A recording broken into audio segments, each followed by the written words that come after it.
interested in the molecular structure of water and what affects it. Now, water is the most receptive of the four elements.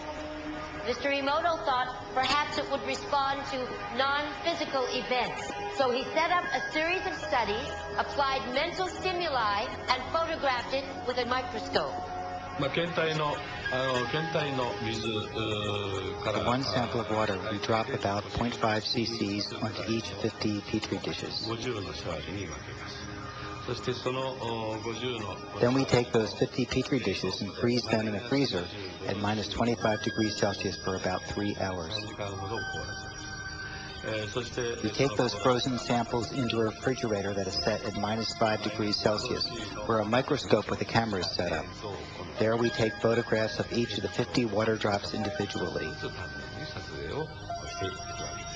We first take photographs of water that we did not put any information in. Then we take the water with information and do the same procedure just described. We take those before and after photographs and compare the differences.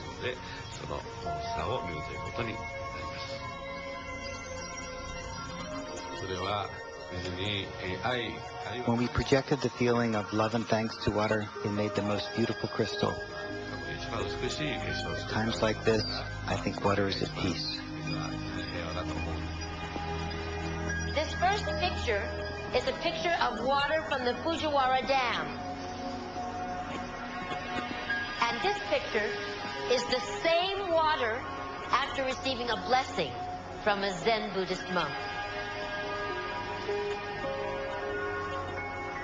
Now, in this next series of pictures, Mr. Emoto printed out words, taped them to bottles of distilled water, and let them out overnight. This first photograph is a picture of the pure distilled water, just the essence of itself. These subsequent photographs, as you can see, are each different. This is the chi of love. And we move along here to thank you.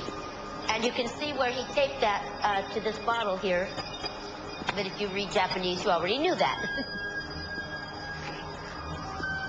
Now, Mr. Emoto speaks of the thought or intent being the driving force in all of this.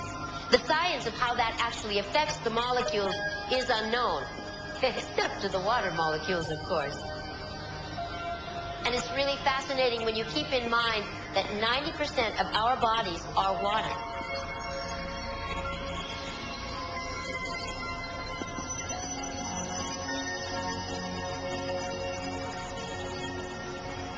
Makes you wonder, doesn't it? If thoughts can do that to water, imagine what our thoughts can do to us.